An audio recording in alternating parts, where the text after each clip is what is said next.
What up, bubbies? Welcome back to the channel. We're just out on the high voltage BBS HD bike. So we got the BBS HD 1000-watt mid-drive from Bafong. We've got the Phase Runner V6 L10 controller. We've got the Cycle Analyst 3 display. It's a Schwinn Axum mountain bike, 29er. We got the Johnny Watts, the Schwalbe, Johnny Watt 365 tires on here. Alright. So we're just out.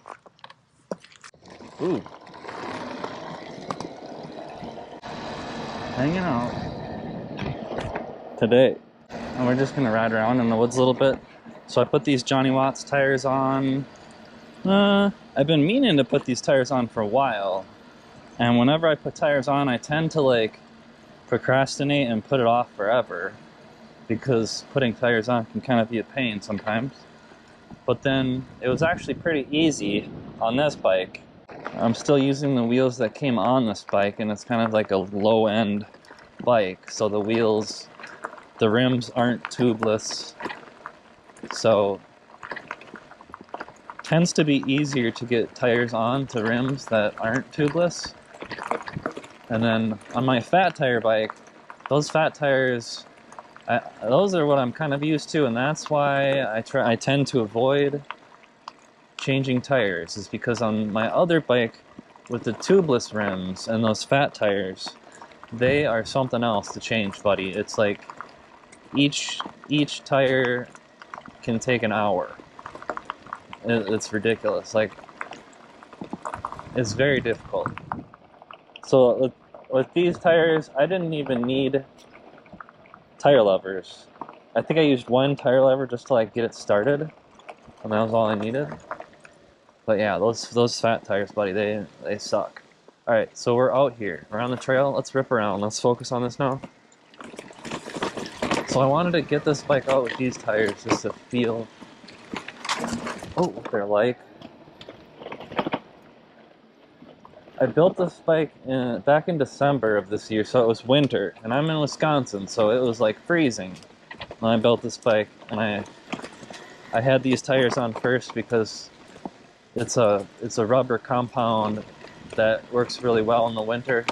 So I kind of bought these tires for when I first built this bike back in December, and so now it's the end of. It's kind of like that. It's getting towards the end of July, going into August. And so I've put, let's see here, how many miles do we have on here? 1777 is what it says on this bike so far. I was also riding it with a different controller for a while, the Flipski, so I was riding it around. There's some miles that weren't tracked on my Cycle Analyst. But yeah, it's we're going on 2,000 miles pretty soon.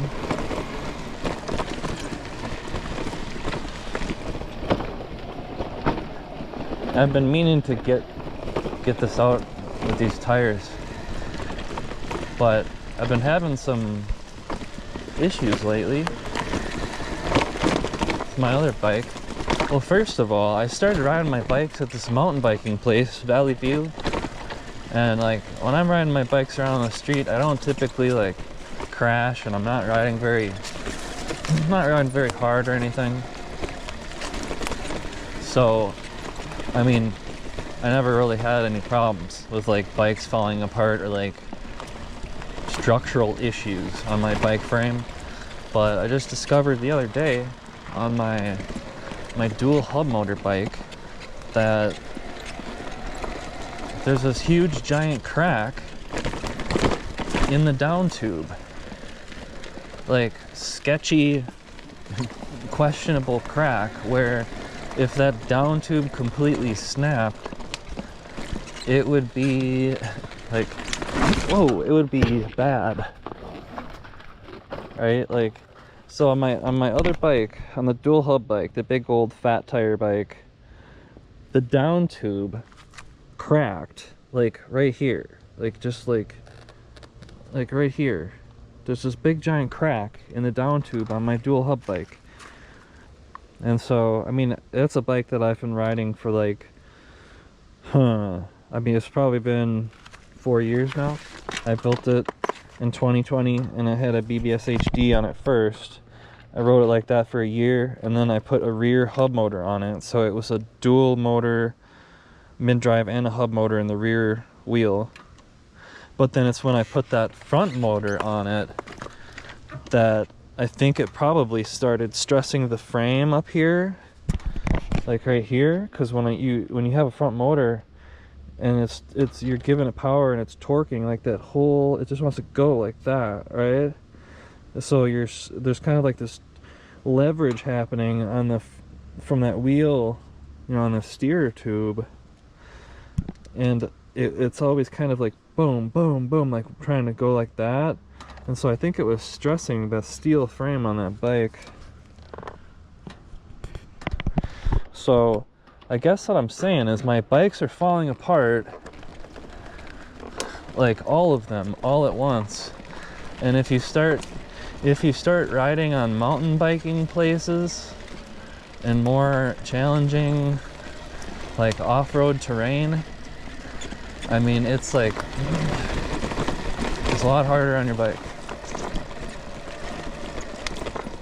I didn't realize how much so. So I got this bike out again, and I've got the Unipack power battery on here because, so this bike was having a problem. I haven't really talked about it yet at all. Because like at first I was just like, all right, so I'll just tell you the whole story. So I don't like these, I don't like telling these stories, like bad stories where stuff is breaking, but I suppose I should just be honest. It feels good to be honest, right? So in terms of this bike, I've been liking this bike a lot because it's very lightweight, and the mid-drive, I like the mountain bike because it's lightweight. The mid-drive, when you get it on high voltage with a good controller, the BBS HD can have a lot of torque. You've got to gear it low, right? So you got to figure out some way to get a big low gear in here, a large sprocket on that back wheel.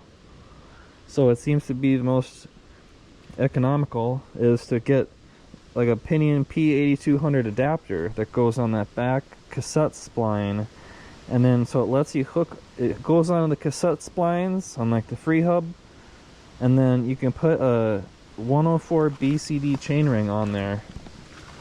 So I've got a steel 104 BCD chainring that's 42 teeth on the back, and then the front chainring is 46 tooth, so it's geared pretty low.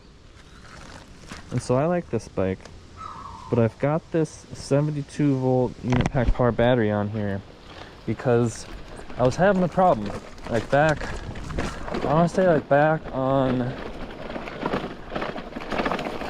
the 8th of July, so it's been a while now. Back on like the 8th of July, so I was riding this thing downtown in the middle of the night to go watch the fireworks, and then like I got down there, and as I was kind of getting to where I wanted to watch the fireworks from, my bike was like the power was like cutting on and off, and I was like, dang, well this is kind of weird. And it was like it would just cut off, turn off, but then I would hit the button on the psychoanalyst and it would like turn back on.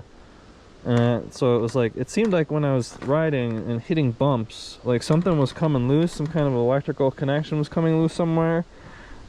And like when I would get going a little bit faster and hit something and there was a little bit of a jolt to the bike, it'll just like turn off. I was like, oh man, like that's not fun. So what usually happens is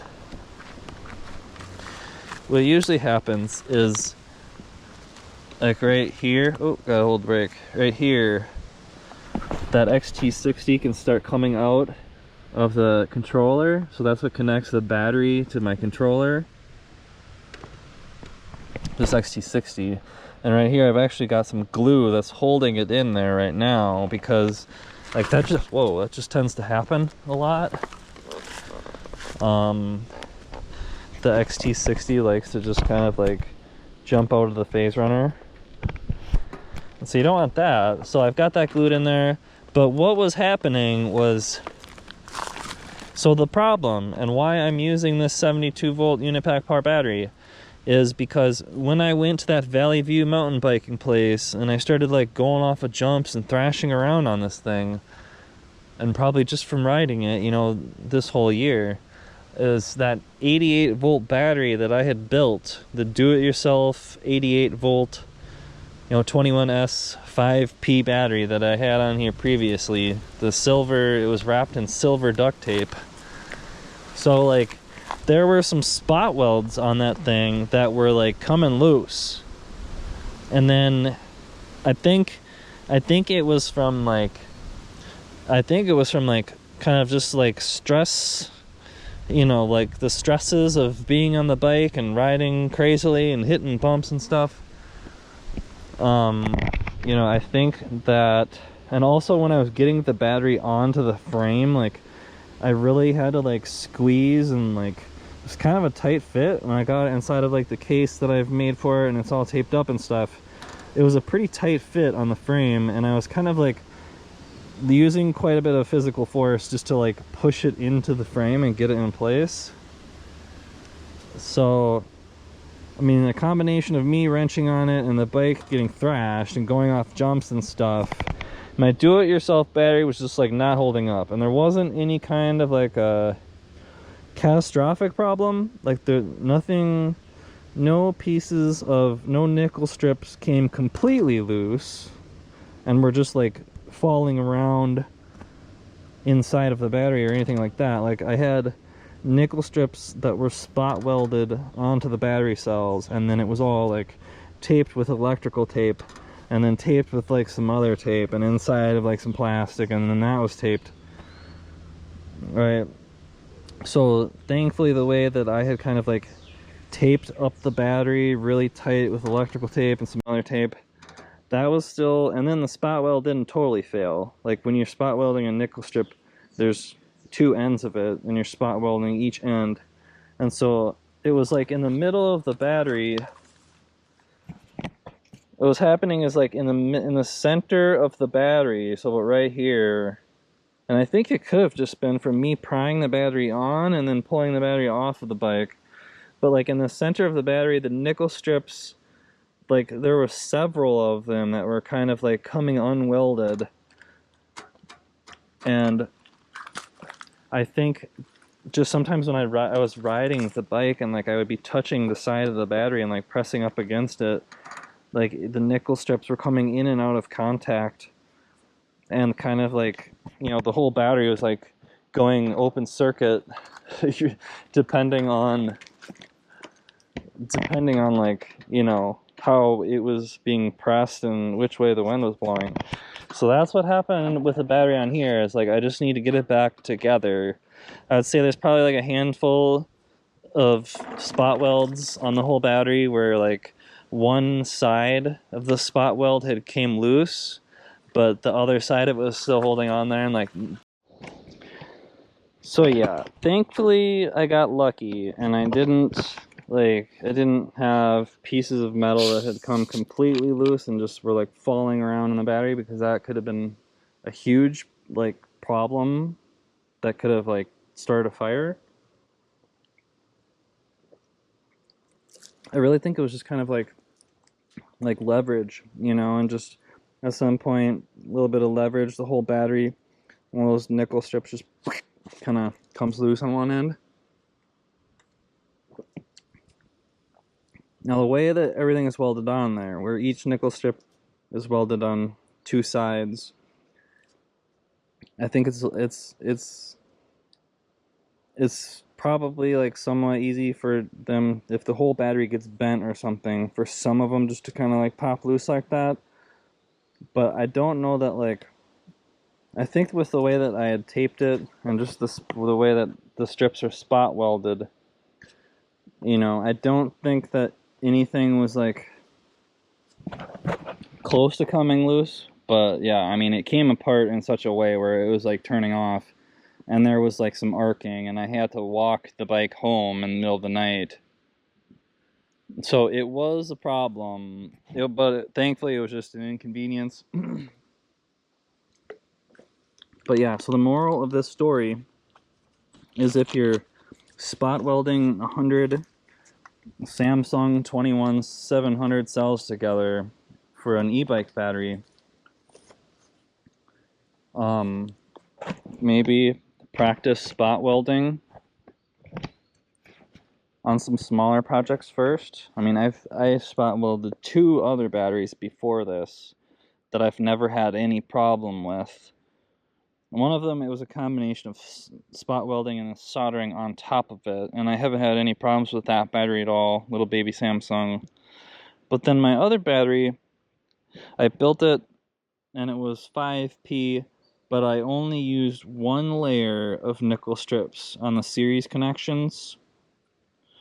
And on my 88-volt battery on this bike, I had used 2 layers of nickel strips on the series connections, and I'm thinking maybe it had something to do with that, like my spot welder, like it wasn't quite getting through those 2 layers of nickel strip as well. I'm not sure. But, I mean, I looked the battery over. It seems like there were just like a handful of spot welds that weren't super solid that had came apart. And so I'm having this problem where it's like I'm trying to spot weld this thing back together, and it's just like not spot welding. I don't know if the nickel got really hot or if it's like fatigued from like bending or stuff, but it's like I was trying to spot weld these nickel strips back together in like the 5 spots or whatever, and it was like the nickel strip just would not spot weld no matter what. I tried to clean it off with alcohol, right, and like it was just like, I don't know what happened, if the nickel got too hot or what the deal is, but it's not as simple. It's apparently not as simple as just like fixing a few spot welds. It's like there's something wrong with the pieces of nickel and they won't go back together. Like, I'm not sure, it might be like the tips on my spot welder or something, like, because the tips on your spot welder after a while they get all like shitty and you gotta like file them down and stuff. And so I tried that. So maybe that was part of the problem. Like while I was building the battery, my spot welder tips were kind of like wearing out, and like the spot welds weren't as good as they could have been. But the moral of this story is like if you're gonna build a battery, make sure you have a good spot welder, because the one that I have, I'm not super sure about. I think there's also a lot to be said about like the technique of spot welding too. It's like you have these 2 tips and you're touching down on metal, and then it'll wait for a certain period of time, like a second, and then it does a spot weld and it kind of does like a zap, right? I think when you're spot welding, like if you're pushing down too hard with one of the tips, it can kind of affect the spot weld. So there's like an art to spot welding, and you kind of have to get some practice in and have a good spot welder to make a battery that's going to hold together, apparently.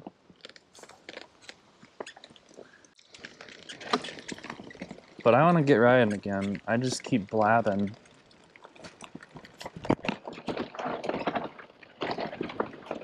So yeah, we're on the BBS HD. I'm going to fix that other battery. We got to fix that. I've been working on finishing up my Cheetah collaboration as well. It's harder reviewing e-bikes than you guys might think. It might seem like you just get sent a free bike and it's all fun and games, but I mean, it takes time to go ride the bike. You know, it's filming, right? It can be dependent on the weather. GoPro doesn't work when it's not sunny.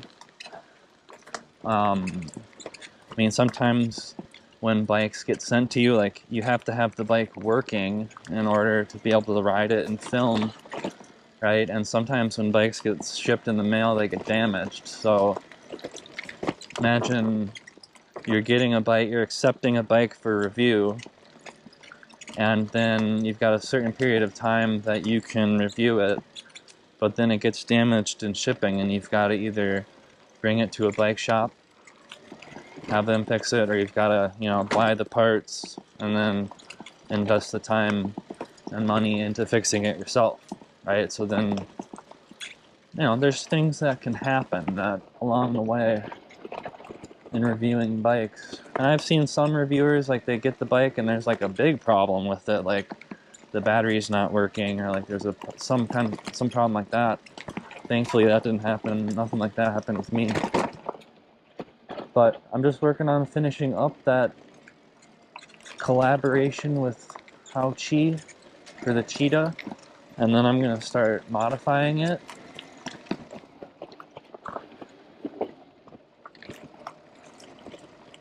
But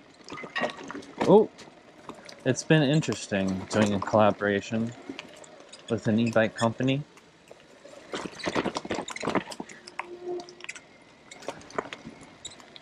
It seems like they want a lot of like third-person perspective video where they can see the bike and they can see the person riding the bike from a third-person perspective.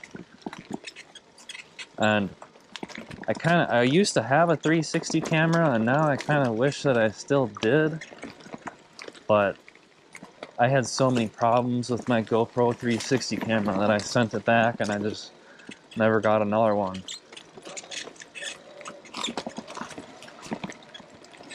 But I see why all these e-bike reviewers use the 360 cameras, is because you can film the bike from a third-person view, and you don't need like a cameraman, right? And that's why, because that's what e-bike manufacturers want to see.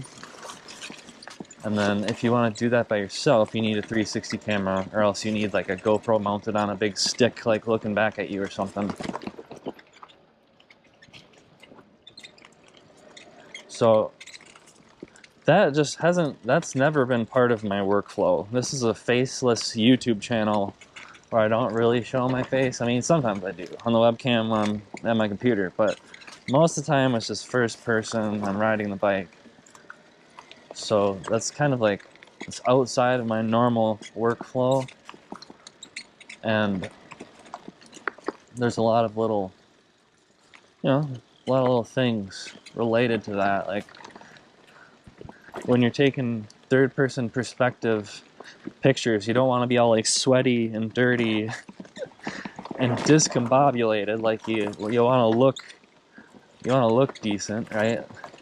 And so most of the time when I'm riding my bike, like that's just not the case. Like I am out on the trails, and thankfully you guys don't have to look at my sweaty ass.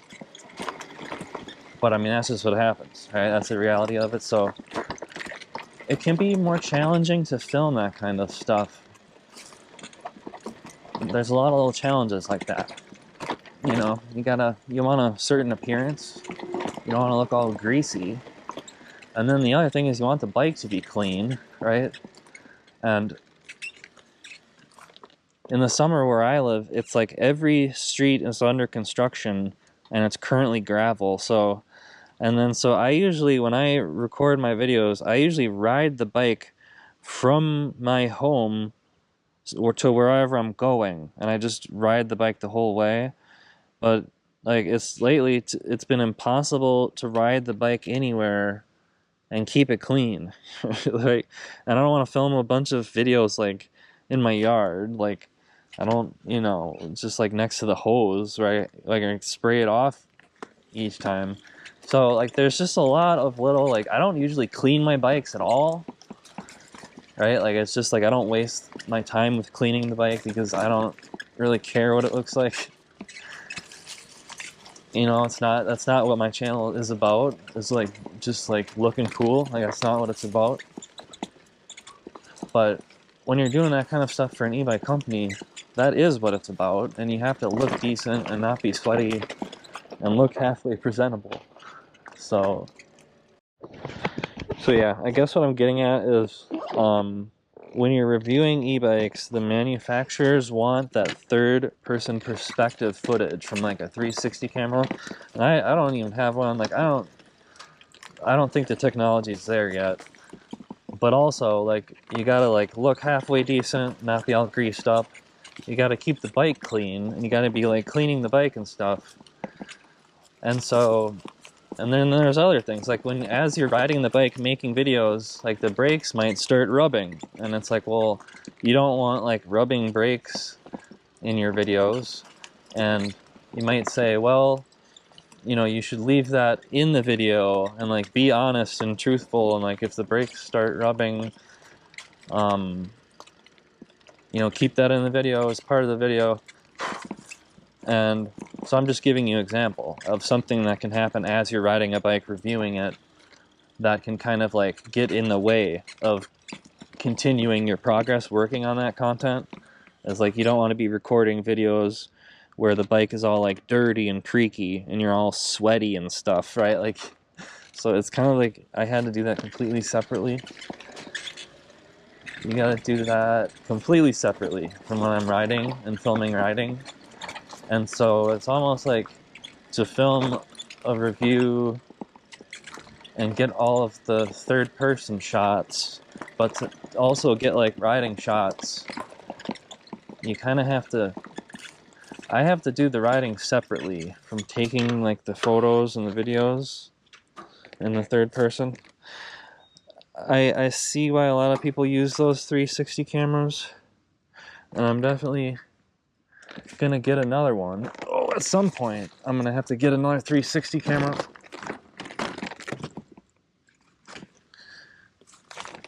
Oh,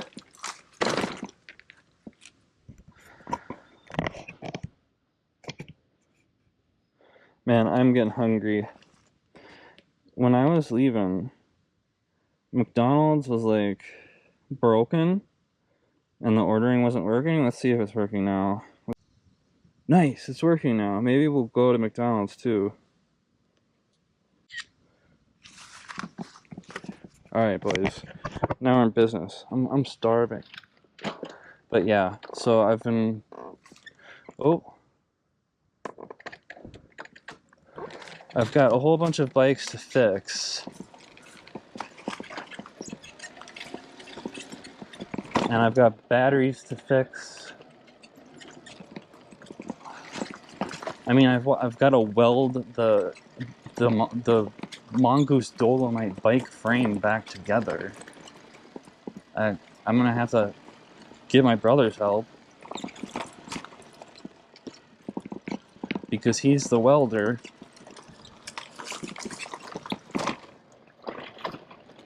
Who thankfully I've got access to his skills. So I'm hoping we can just weld the dual hub bike back together until some other part of it breaks. And I'll be able to ride that a while longer without having to like transplant it onto a completely different bike.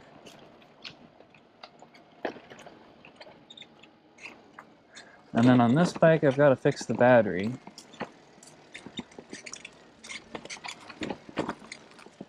I also need to go back and look at my 72 volt do-it-yourself battery and make sure that one's not falling apart.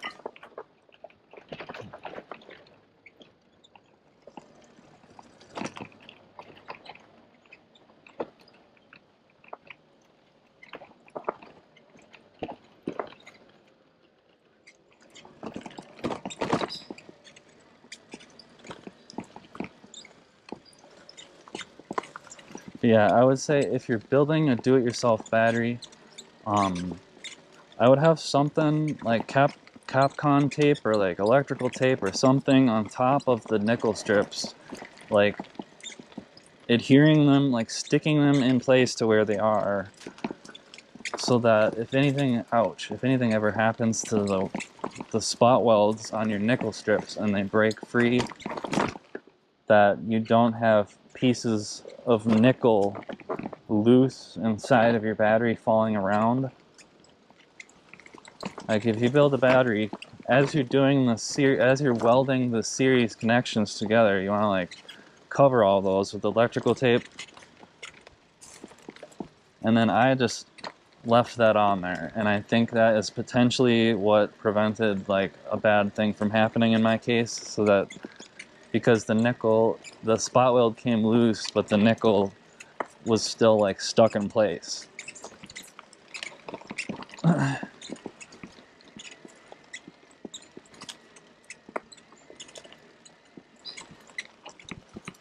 There was a little bit of arcing, like I could see a little bit of like scorchy. Some of the insulating rings, they were white. I saw there was a little bit of like arcing that might have been happening as the nickel strips, like if those nickel strips were loose and there was like current flowing through the battery and the nickel strip was like coming in and out of contact. There's one spot where I saw it was arcing a little bit, and that was probably when it, on 4th of July. So I'm thinking the arcing was probably cruising. I got the wind behind me, and I'm like, doing like 1400 watts, and we're going 40. This is fun.